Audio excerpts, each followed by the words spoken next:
السلام علیکم۔ ویسے تو اللہ پاک نے ہر دن کو فضیلت دی ہوئی ہے، لیکن جمعۃ المبارک کے بارے میں کہا جاتا ہے کہ اس میں ایک ایسی قبولیت کی گھڑی آتی ہے جس میں اللہ پاک آپ کی ہر مانگی گئی دعا کو قبول فرماتے ہیں۔ آج انہی اسپیشل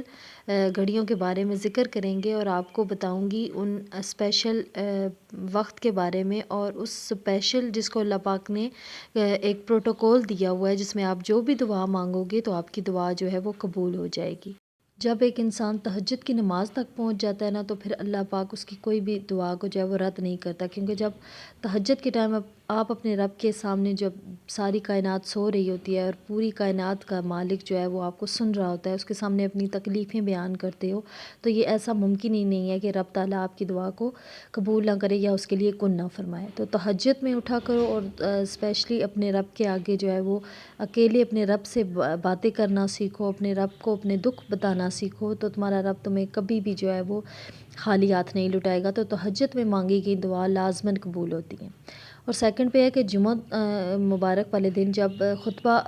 کھڑا ہوتا ہے، تو تب اس کے درمیان جو آپ اذان کے درمیان آپ دعا مانگو، تو وہ بھی اس کے لیے بھی کہا جاتا ہے کہ اللہ پاک اسے ٹالتا نہیں ہے، بشرطے کہ وہ جائز دعا ہو۔ اور اب بات کرتی ہوں اس گھڑی کی جس میں مانگی گئی ہر جائز ناجائز دعا آپ کی رب تعالیٰ قبول کرتا ہے۔ جی ہاں بالکل، تو وہ ہے عصر کے ٹائم کا۔ جمعے والے دن عصر اور مغرب کے درمیان ایک ایسی گھڑی آتی ہے جس میں آپ جو بھی اپنے منہ سے نکالو گے تو اللہ پاک منوان اس کو قبول فرمائیں گے۔ تو اسی لیے کہتے ہیں کہ جب بھی اپنے رب سے دعا مانگو سوچ سمجھ کے مانگو۔ کئی دفعہ ایسا ہوتا ہے کہ ہم ٹینشن میں ہوتے ہیں تو اپنے بارے میں کچھ غلط بول دیتے ہیں یا پھر اپنے بچوں کے بارے میں غلط بول دیتے ہیں، اور ہمیں معلوم نہیں ہوتا کہ وہ قبولیت کی گھڑی خدا نخواستہ ایسی ہو تو جس میں ہم کچھ غلط مانگ لیں، تو اس میں کہا جاتا ہے کہ بالکل بھی جو بھی آپ اپنے منہ سے نکالو گے رب تعالیٰ آپ کو لازمی عطا کریں گے۔ تو اس لیے سوچ سمجھ کے اپنے رب سے دعائیں مانگو، ہر وقت اپنی اور اپنے بچوں کی خیر مانگو، اور کبھی بھی نا امیدی والے الفاظ، مایوسی والے الفاظ اپنے منہ سے مت نکالو، کیونکہ جیسا گمان تم اپنے رب سے کرو گے وہی رب تعالیٰ تمہارے ساتھ وہی معاملہ پیش کرے گا۔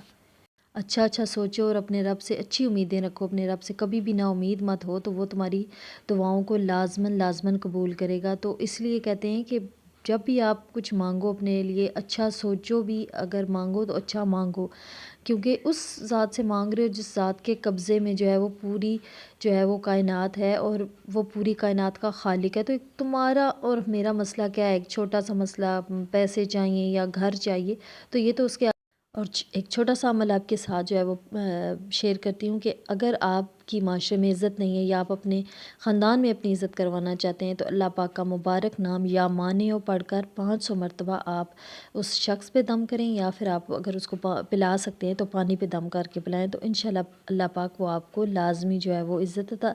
کریں گے، اور وہ آدمی جو ہے اس آدمی کی نظر میں آپ کی عزت بڑھ جائے گی۔ تو امید کرتی ہوں کہ آج کی ویڈیو، آج کا ٹاپک آپ کے لیے ہیلپ فل رہا ہو۔ اگر ہیلپ فل رہا ہے تو میری موٹیویشن کے لیے ایک لائک اور ایک سبسکرائب کر دو، اور مجھے بھی دعاؤں میں یاد رکھو۔ اللہ حافظ، جزاک اللہ۔